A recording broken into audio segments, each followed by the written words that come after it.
നമസ്കാരം. മലയാളി വാർത്തയിലേക്ക് സ്വാഗതം. കീഴിലം മണ്ണൂർ കുഴൂർ കട്ടക്കയം തോമസിന്റെയും അന്നമ്മയുടെയും മകളായ ബെൻസി ഇന്നു കാണുന്ന രീതിയിലേക്ക് ലക്ഷങ്ങൾ സമ്പാദിച്ചത് വളരെയധികം കഠിന പരിശ്രമം നടത്തിയാണ്. തടിമില്ലയിൽ ജോലി ചെയ്തിരുന്ന പിതാവ് ഒരാൾക്കൊപ്പം ലിഫ്റ്റ് ചോദിച്ചുള്ള യാത്രയ്ക്കിടെ അപകടത്തിൽപ്പെടുകയും കാല് മുറിച്ച് മാറ്റുകയും ഒക്കെ ചെയ്തിരുന്നു. പിന്നീട് ബിൻസിയാണ് ഒരു തരത്തിൽ ഈ ഒരു കുടുംബത്തിന് താങ്ങായി മാറിയത്. കീഴിലത്തിന് സമീപത്തുള്ള കുന്നുകുരുടിയിലായിരുന്നു ആദ്യം കുടുംബം താമസിച്ചിരുന്നത്. പിന്നീടാണ് കീഴിലത്തേക്ക് മാറിയത്. സൂരജിനെ അപേക്ഷിച്ച് മെച്ചപ്പെട്ട സാമ്പത്തിക ശേഷിയുള്ള വീട്ടിലെ യുവതിയായിരുന്നു ബിൻസി. നഴ്സിംഗ് പഠനശേഷം ഡൽഹിയിലെ ആശുപത്രിയിൽ ജോലി ചെയ്യുന്നതിനിടയിലാണ് ബിൻസി സൂരജിനെ പരിചയപ്പെട്ടത്. സാമ്പത്തികമായി പിന്നോക്കം നിൽക്കുന്ന സൂരജിനെ തന്റെ ശമ്പളം കൊണ്ട് ബിൻസി BSc നഴ്സിംഗ് പഠിപ്പിക്കുകയായിരുന്നു. പിന്നീട് വീട്ടുകാരുടെ ഒക്കെ എതിർപ്പ് അവഗണിച്ചു തന്നെ സൂരജിനെ ദീർഘകാല പ്രണയത്തിനൊടുവിൽ ബിൻസി ഭർത്താവായി സ്വീകരിച്ചു. വിദേശത്തേക്ക് പോകുമ്പോൾ സൂരജിനെ ഒപ്പം കൂട്ടാനായിരുന്നു BSc നഴ്സിംഗ് പഠിച്ചത്. ഇതിനിടെ ബിൻസിക്ക് കുവൈത്തിൽ ഡിഫൻസിൽ സ്റ്റാഫ് നഴ്സ് ജോലി ലഭിച്ചു. വിവാഹം കഴിഞ്ഞ് കുവൈത്തിലേക്ക് സൂരജിനെ ഒപ്പം കൂട്ടി. പെട്ടെന്ന് ദേഷ്യം വരുന്ന പ്രകൃതക്കാരനായിരുന്നു സൂരജ്. എന്നിട്ടും ബിൻസി അതെല്ലാം ക്ഷമിച്ചു. പിന്നീട് സാമ്പത്തികമായി മെച്ചപ്പെട്ടതോടെ ബിൻസിക്ക് മേലെയാണ് താൻ എന്ന് വരുത്താനുള്ള ശ്രമത്തിലായി സൂരജ്. പിന്നീട് സ്വഭാവത്തിലൊക്കെ ചില മാറ്റങ്ങൾ വന്നു തുടങ്ങി.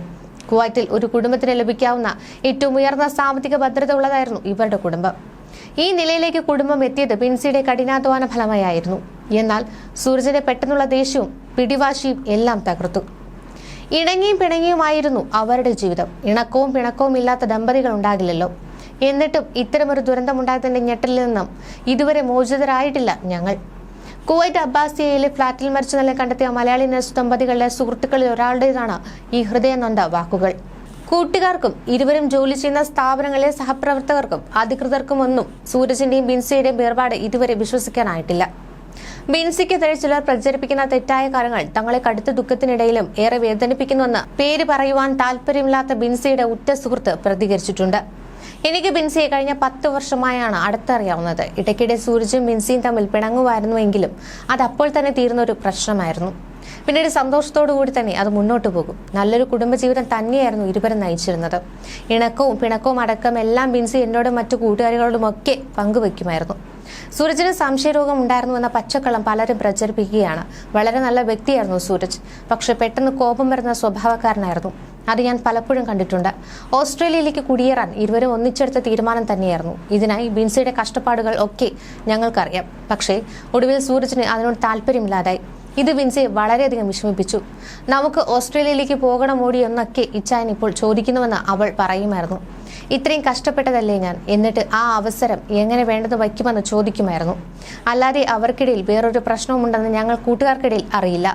ദയവ് ചെയ്ത് മരിച്ചുപോയ രണ്ടുപേർക്കെതിരെ ഇല്ലാത്ത കാര്യങ്ങൾ പ്രചരിപ്പിക്കരുതെന്ന് എല്ലാവരോടും അഭ്യർത്ഥിക്കുന്നു. ഇരുവരുടെയും ജീവിതത്തിൽ പ്രശ്നങ്ങളുള്ളതായി അറിയില്ലെന്നും അവർ സന്തോഷത്തോടെ ഓസ്ട്രേലിയയിലേക്ക് കുടിയേറാനുള്ള ഒരുക്കത്തിലായിരുന്നുവെന്നും ബിൻസിയുടെ സഹോദരൻ ബേസിലും പറയുന്നുണ്ട്. സൂരജ് ബിൻസി ദമ്പതികളുടെ 9 വയസ്സുള്ള മകളും 6 വയസ്സുള്ള മകനും നാട്ടിലാണ് പഠിക്കുന്നത്. ഇവർക്ക് സ്കൂൾ അവധിയായതിനാൽ അടുത്തിടെ കുവൈത്തിലേക്ക് കൊണ്ടുവന്നിരുന്നു. തുടർന്ന് അവരെ നാട്ടിലേക്ക് തിരിച്ചു കൊണ്ടുവിട്ട് സൂരജും ബിൻസിയും ഏപ്രിൽ 29-ന് കേരളത്തിൽ നിന്ന് കുവൈത്തിലേക്ക് മടങ്ങുകയായിരുന്നു. കുട്ടികൾ കേരളത്തിൽ ബിൻസിയുടെ വീട്ടുകാർക്കൊപ്പമാണ് കഴിയുന്നത്. ബിൻസിയെ കൊലപ്പെടുത്തിയ ശേഷം സൂരജ് സുഹൃത്തുക്കളെ വിളിച്ച് സംഭവത്തെക്കുറിച്ച് അറിയിക്കുകയും തന്റെ വാട്സ്ആപ്പ് പ്രൊഫൈൽ ഫോട്ടോകളും സ്റ്റാറ്റസുകളും നീക്കം ചെയ്യുകയും ചെയ്തിരുന്നു. അയൽവാസികൾ ബിൻസിയുടെ കരച്ചിൽ കേട്ടത് പോലീസിന് മൊഴി നൽകിയിട്ടുണ്ട്. കെട്ടിടക്കാവൽക്കാരനായ ഈജിപ്ത് സ്വദേശി വന്ന ഫ്ളാറ്റിന്റെ വാതിൽ തുറക്കാൻ ആവശ്യപ്പെട്ടെങ്കിലും തുറന്നില്ല. തുടർന്ന് പോലീസ് എത്തി വാതിൽ പൊളിച്ചകത്ത് പ്രവേശിച്ചപ്പോഴാണ് ഇരുവരെയും മരിച്ചു കിടക്കുന്ന നിലയിൽ കണ്ടെത്തിയത്. കേസ് അന്വേഷണം പോലീസ് തുടരുകയാണ്. പോസ്റ്റ്മോർട്ടം അടക്കമുള്ള നടപടികൾ പൂർത്തിയാക്കി മൃതദേഹങ്ങൾ കേരളത്തിൽ എത്തിക്കാനുള്ള ശ്രമങ്ങൾ പുരോഗമിക്കുന്നു. മണ്ഡലം സെന്റ് ജൂഡ് പള്ളിയിൽ സംസ്കാരം നടക്കുമെന്നാണ് വിവരം. നാട്ടുകാർക്ക് പ്രിയങ്കരനായിരുന്നു ഈ കൊല്ലപ്പെട്ട സൂരജും ബിൻസിയും ഒക്കെ. ഇവരെക്കുറിച്ചൊക്കെ അയൽക്കാർക്കും ബന്ധുക്കൾക്കും ഒക്കെ നല്ല അഭിപ്രായം മാത്രമാണുള്ളത്. ഈസ്റ്ററിന് മണ്ഡലത്തെ വീട്ടിൽ സൂരജും അമ്മയും ഒത്തുകൂടിയിരുന്നു. അവധിയില്ലാത്തതിനാൽ ബിൻസി നേരത്തെ തന്നെ പോവുകയായിരുന്നു. സൂരജ് ഒരാഴ്ച കഴിഞ്ഞാണ് മടങ്ങിയത്. പക്ഷേ ഇവരുടെ ദാമ്പത്യബന്ധം താളം തെറ്റിയിട്ട് മാസങ്ങളായി എന്നാണ് കുവൈത്തിലെ അയൽക്കാർ പറയുന്നത്.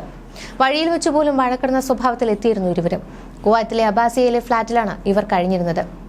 പ്രതിരോധ വകുപ്പിൽ സ്റ്റാഫ് നഴ്സായിരുന്നു ബിൻസി. ജാബർ ആശുപത്രിയിലായിരുന്നു സൂരജ് ജോലി ചെയ്തത്. വിദേശത്തെ ജോലിക്ക് ശേഷമായിരുന്നു നാട്ടിലെ ചെറിയ വീടൊക്കെ പുതുക്കി പണിതത്.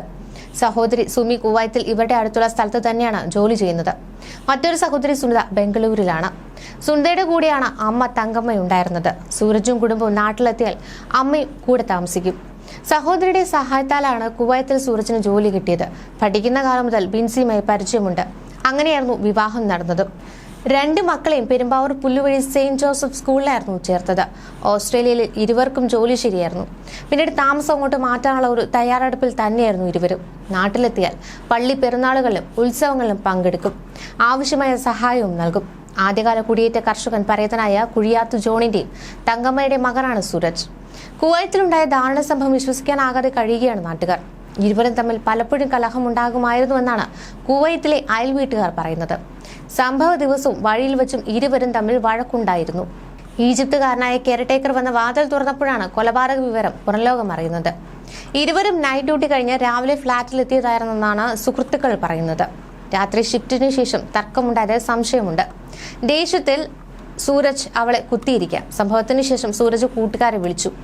ഈ ഒരു സംഭവത്തിന് ശേഷം സുഹൃത്തുക്കളോട് ഭാര്യ തന്റെ കൈകൊണ്ട് മരിച്ചതായും താനും പോകുന്നതായും പറഞ്ഞുകൊണ്ടാണ് സൂരജ് ആ കോളുകൾ അവസാനിപ്പിച്ചത്. പിന്നീട് സൂരജ് തന്റെ വാട്സാപ്പ് പ്രൊഫൈൽ ഫോട്ടോ നീക്കം ചെയ്യുകയും ആപ്പിൽ നിന്ന് സ്റ്റാറ്റസ് ഫോട്ടോകൾ നീക്കുകയും ചെയ്തു. അന്ന് സൂരജിന്റെ അമ്മയും വിളിച്ചിരുന്നു. ബിൻസിയോട് സംസാരിക്കണമെന്നും സൂരജിനോട് പറഞ്ഞു. പക്ഷെ ബിൻസി പുറത്താണെന്നാണ് സൂരജ് മറുപടിയായി പറഞ്ഞത്. ഇതിനിടെ മറ്റൊരു സംഭവത്തിൽ ഭാര്യയും മകനും വെടിവെച്ചു കൊന്ന് ഇന്ത്യക്കാരനായ ടെക് സംരംഭകന് ആത്മഹത്യ ചെയ്തു. കഴിഞ്ഞ ആഴ്ച അമേരിക്കയിൽ നടന്ന ദാരുണ സംഭവത്തിന്റെ വിവരങ്ങളൊക്കെ ഇപ്പോഴാണ് പുറത്തു വന്നത്. വാഷിംഗ്ടണിലെ ന്യൂകാസ്റ്റിലായിരുന്നു ഈ ഒരു സംഭവം നടന്നത്. കർണാടകയിലെ മാണ്ഡ്യ സ്വദേശികളായ ഹർഷവർദ്ധന എസ് കിക്കേരി, ഭാര്യ ശ്വേത പന്യം, 14 വയസ്സുള്ള മകൻ എന്നിവരാണ് മരിച്ചത്. ദമ്പതികൾക്ക് മറ്റൊരു മകൻ കൂടിയുണ്ട്. സംഭവ സമയത്ത് ആ കുട്ടി വീട്ടിലില്ലാത്തതുകൊണ്ടാണ് രക്ഷപ്പെട്ടതെന്നാണ് പോലീസ് പറയുന്നത്. കുട്ടികളുടെ വിവരങ്ങൾ പുറത്തുവിട്ടിട്ടില്ല. അയൽവാസികളുമായി ഹർഷവർദ്ധനയുടെ കുടുംബത്തിന് സൗഹൃദമുണ്ടായിരുന്നുവെങ്കിലും കൂടുതൽ അടുപ്പത്തിന് ആയിരുന്നില്ല എന്നാണ് പ്രാദേശിക മാധ്യമങ്ങൾ റിപ്പോർട്ട് ചെയ്യുന്നത്. മൈസൂർ ആസ്ഥാനമായി പ്രവർത്തിച്ചിരുന്ന റോബോട്ടിക് കമ്പനിയായ ഹോളോ വേർഡിന്റെ സ്ഥാപകനും സിഇഒയുമായിരുന്നു ഹർഷവർദ്ധന. ശ്വേത സഹസ്ഥാപകയായിരുന്നു. 2017 കുടുംബം ഇന്ത്യയിലെത്തി ഹോളോ വേൾഡ് സ്ഥാപിക്കുകയായിരുന്നു. എന്നാൽ കോവിഡ് മഹാമാരി കാരണം 2022 തിരികെ അമേരിക്കയിലേക്ക് പോയിരുന്നു. ഹർഷവർദ്ധന മൈക്രോസോഫ്റ്റിലും ജോലി ചെയ്തിട്ടുണ്ട്. ന്യൂസ് ഡെസ്ക് മലയാളി വാർത്ത.